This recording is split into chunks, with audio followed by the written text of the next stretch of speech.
Live शोध सत्य बातमीचा। दत्त जयंती उत्सव ओढ्यातील दत्त मंदिरात संपन्न। नगरमधील नगर पुणे रोडवर ओढ्यातील दत्त मंदिर गोंडाळा मळा चास येथे दत्त जयंती निमित्त विविध कार्यक्रमाचे आयोजन करण्यात आले होते। उत्सवानिमित्त गुरुचरित्र पारायण सोहळ्याची सांगता झाली।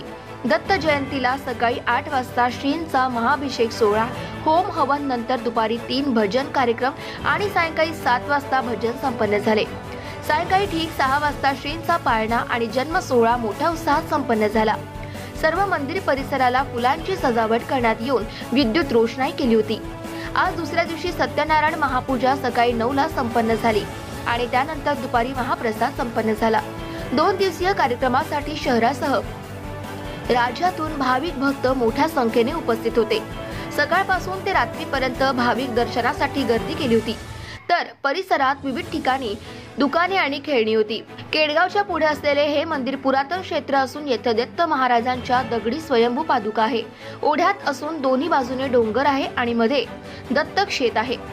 मंदिराच्या मागे बंद खदान असून तिथे तळे निर्माण झाले।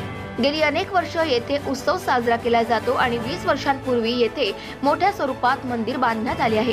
त्यामुळे हे धार्मिक बरोबर पर्यटन स्थळ देखील आहे। नगर पुणे रोडवरील प्रवासी कुटुंब शेकडो वर्षांपासून येथे दर्शनासाठी आणि विश्रांतीसाठी येथे थांबतात। दर गुरुवारी रात्री आरतीसह नगरकर आणि परिसरातील भाविक मोठ्या संख्येने येत असतात। नमस्कार, मी शुभम भोम, दत्त मंदिर पुजारी, नगर पुणे रोड, ओढ्यातील दत्त मंदिर, चास, गोंडाळमाळा। दत्त जयंती मोठ्या प्रमाणात उत्सव साजरा होतो। आज दत्त जयंतीची सांगता मोठ्या प्रसाद करून सर्व भाविकांना प्रसाद देऊन झालेली आहे। ओढ्यातील दत्त मंदिर हे मागील 61 वर्षापूर्वीचं असून दत्तांच्या पादुका स्वयंभू आलेल्या आहेत। दत्तांच्या पादुका स्थापन करून आम्ही 3 पिढ्यांनी आजपर्यंत सर्व पूजेचं कामकाज पाहिलेलं आहे व पाहत आहोत। इथून पुढे पाहणार आहोत। काल काय काय कार्यक्रम झाले? काल सकाळी दत्तयाग झाला, त्यानंतर भजनाचा कार्यक्रम झाला, त्यानंतर 6 वाजता दत्तांचा जन्म होऊन परत भजनाचा कार्यक्रम झाला।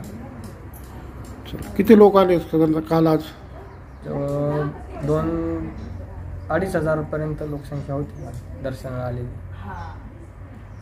हरिभावन आणण्यासाठी जेव्हापासून इथं ओपन झाल्यापासून पहिले दगडाची मूर्तीची पादुका होत्या, तिथून पुढे हळूहळू थोडं 60-65 वर्षापासून इथं मंदिराचं काम वाढत गेलं। तेव्हा आतापर्यंत खूप मोठं होत गेलं। पहिले पूर्वी 10-15 बामणं राहायचे, मग आता तिथून पुढे हे मंदिर वाढत गेलं, जास्त खूप मोठं झालं। मोठं वाढता खूपच मोठं वाढलं। जवळजवळ मला म्हणजे आजवळ 30 ते 31 वर्षापासून मी येतो देवाला ह्या इथं, तेव्हापासून हे समजा ओपन झालेलं आहे।